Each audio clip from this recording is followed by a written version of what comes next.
Yes, we did indeed. Welcome back, everybody, to Andertons TV, where John and I will be checking out these new limited edition finish Jackson JS42 Dinkies. Yeah. And as a piece of bonus contente, also checking out this new little Bogner Mini Ecstasy thing, because who doesn't like a bit of ecstasy on a Wednesday morning? Don't do drugs, kids. So John, how have you been? Good. Yes, Good. life is mad as ever, but all good, thank you. Yeah. So tell me about, have you had any experience playing with a Dinky before? Yeah, I've got to be careful about what I say here. No, I've played with other people's Dinkies, but never my own. Have you ever had a Jackson before? No, probably the most like super shreddy guitar I had was a Ibanez S series. So yeah, but I'm not foreign to any of this, but yeah, definitely the first Jackson for sure. Cool. So the Dinky is kind of famous for being a slightly smaller body shape. I want to say 5/8, but I think I'm wrong. That might be how many kilometers there are to a mile. But it's basically like it's a reduced body size, but only fractionally compared to something like a soloist or an RG style guitar. Bolt-on neck. Relatively, straightforward construction. So we got 25-inch radius, 25-inch scale length, compound radius from 12 to 16-inch on the fretboard. Did you say these were mahogany bodies? Yeah, mahogany body, nice and light. Yeah, they are. Caramelized maple neck. Yeah, what else? Just going from top down, just Jackson tuners, 6-inline headstock, nice and pointy Jackson style. The shark fin Jackson inlays, yes. I believe they're called. Just plain white dots, no glow in the dark or anything, because again, this is 400 quid, so it's sort of like entry level Jackson budget. But it feels great, we just had fun in the jam. Yep. Cool guitar. On the body, just Jackson pickups, 2 humbuckers, 3-way switch, you can't tap it. And then I've got a hardtail on this one. You've got a Floyd style trem on that. So I've got a licensed Floyd Rose. It's one of the more affordable ones. Yeah. And you've got like a sort of a hip shot look-alike-y thing. Yeah. It's not real hip shot. But of course, what's limited edition about these is the collaboration that they've done with 1970s furniture manufacturer MFI to give you, not really, but to do these kind of natural brown sort of exotic wood finishes. Yeah. So go on, have a go at pronouncing yours. And then So I'll do the this same. one is either Ziricote, yeah, any One of of the above. those, yes. Or maybe another one. Absolutely. I chose the easy one to pronounce. This is Lacewood. So we'll do some tones in a minute. We've both opted for affordable guitar rigs. So I've jumped back over to the Laney Cub Super.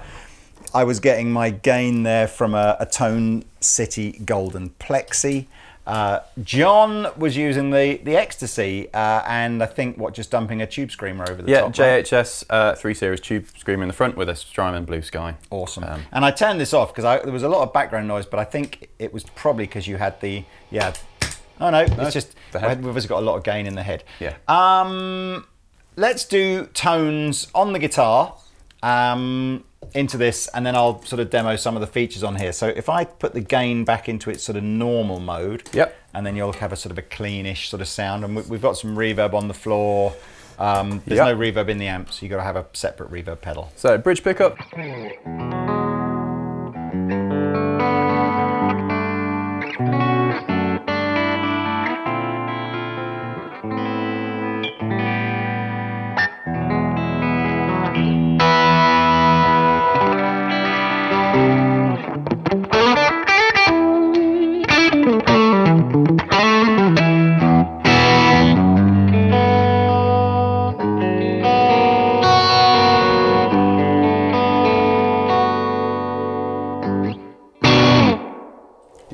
nice selection of tones there. And to be honest with you, I quite like it when there's just two pickups on a guitar and no tappy. You know, there's a certain sense of like, you can't mess around too much. You just got to, play with what you got. So that this mini Bogner Ecstasy is part of a series of 3 amplifiers that the guys at Boutique Amplifiers have brought out. There's a mini Friedman, a mini Bogner, and a mini Diesel from memory.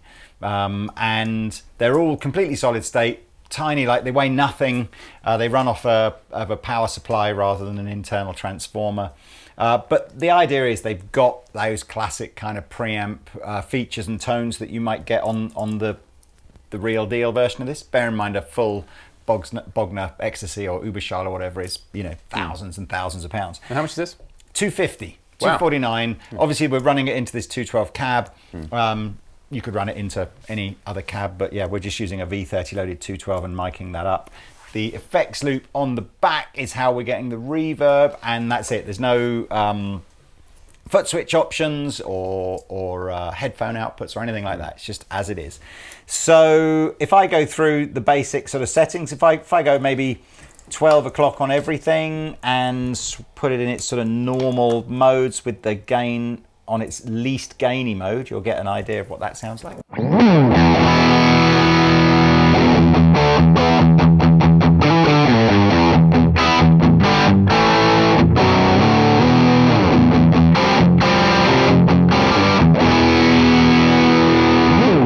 Tons of low-end thump on that. Yeah, not a great clean amplifier really. You're straight into sort of drive sounds. That's with the clean on the minor setting. So if I go clean on the plus setting, gain on the plus setting.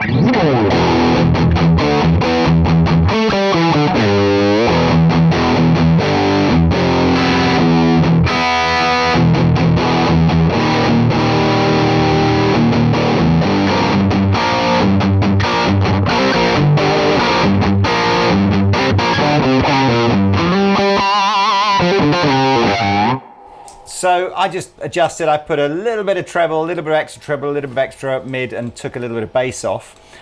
Some of the controls that we've got here, we've got 3 settings on the mid frequency, which I think is low, high, and neutral. So we'll have a fiddle around with those.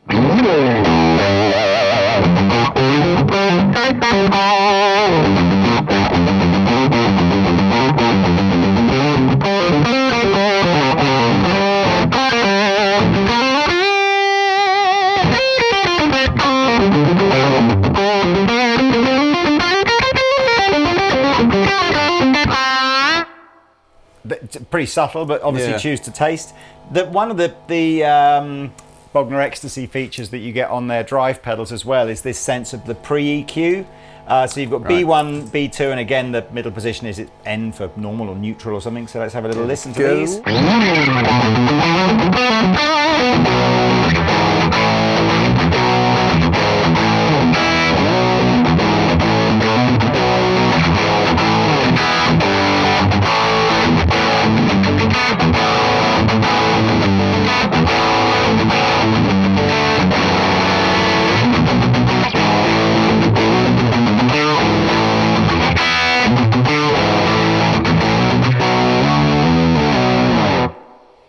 It reminds me of a slightly 80s and 90s kind of rock tone.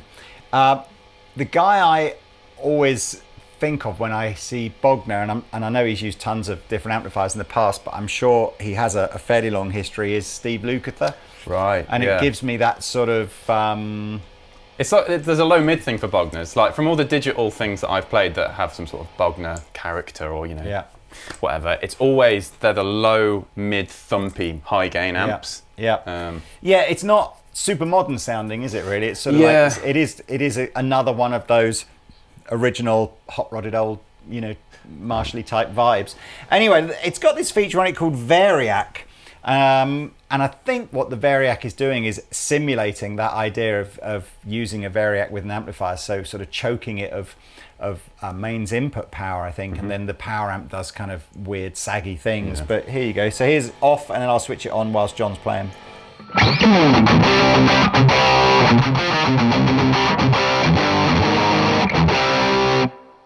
Put back on.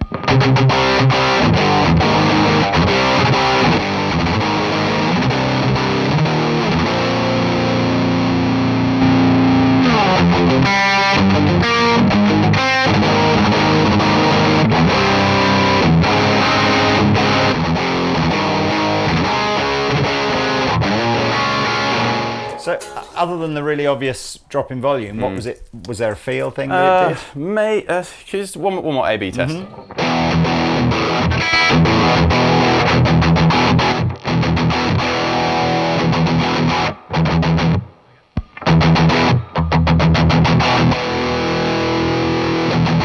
Nothing that I can hear. Really? Yeah. I'm hearing maybe it's because I'm predisposed to think that's what I'm expecting to hear, but I'm hearing a slightly saggier,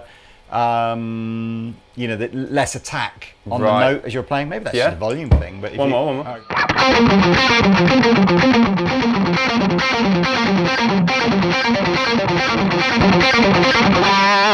Yeah, it's a subtle change if there is one, yeah. Anyway, so look, we weren't intending to spend too much time talking about the Bogner, and that's all we've talked about. I just saw them turn up a couple of days ago, so that's that. My guitar is going to sound, basically it's the same guitar other than the fact I've got the Floyd, licensed Floyd in it, although I'm going through a different amp. Neck pickup. Now, I'm just going to say this. I've got this amp with its gain setting about as low as it will go for a clean sound. Similarly on this, there was a lot of overdrive. I think these pickups are just hot. Pretty hot. Which means if you want to go super clean, you are going to have to, get used to turning the volume control down on your guitar. And then you lose a bit of the top end. So I guess there you go. I mean, maybe showing that you don't necessarily get everything when you're shopping down at this kind of price bracket. Yeah.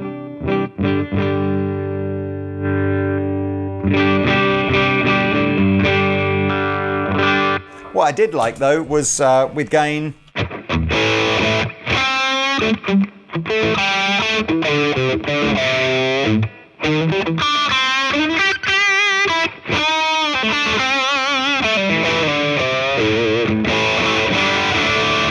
That's me with my favourite little, 40 quid overdrive pedal there. Got any comments on how they feel and play? Just about to say about that, about the neck. Obviously, this type of guitar, you're going to have a thin neck. They're not like mad thin, but they're thin, so it feels like, wow, this is a thin neck. Yeah. Which is great. Yeah, I mean, they don't feel like, they're small guitars, aren't they? Like everything about it feels a bit smaller and easier to play. I don't think Jackson have ever had like paper thin necks in the way that maybe some of the Ibanez neck carves go a little shallower. I've always felt for me with Jacksons and Charvels, you're never a million miles away from just like a modern Fender feeling kind of neck, maybe a slightly flatter fretboard. Why don't we just swap guitars? No, go on, what were you going to say? I was just going to say around here, like obviously that's a nice thought to have a bit of a cutaway there, but this bolt-on seems a bit too bricky. Do you know what I mean? Like if you notice that's very reminiscent, I think, of all the kind of hot-rodded guitars of the 80s, because they were just souped-up Strats. They were those very heavily sort of chamfered heel joints were sort of like a later thing. But yeah, look, you jam out on that one. I'll jam out on this one. There we go. And thank you very much for joining. These are limited edition, I think, as I said. So if you're watching this months and months in the future, apologies if you can't find these anywhere. But yes, these are JS42s and the links are below.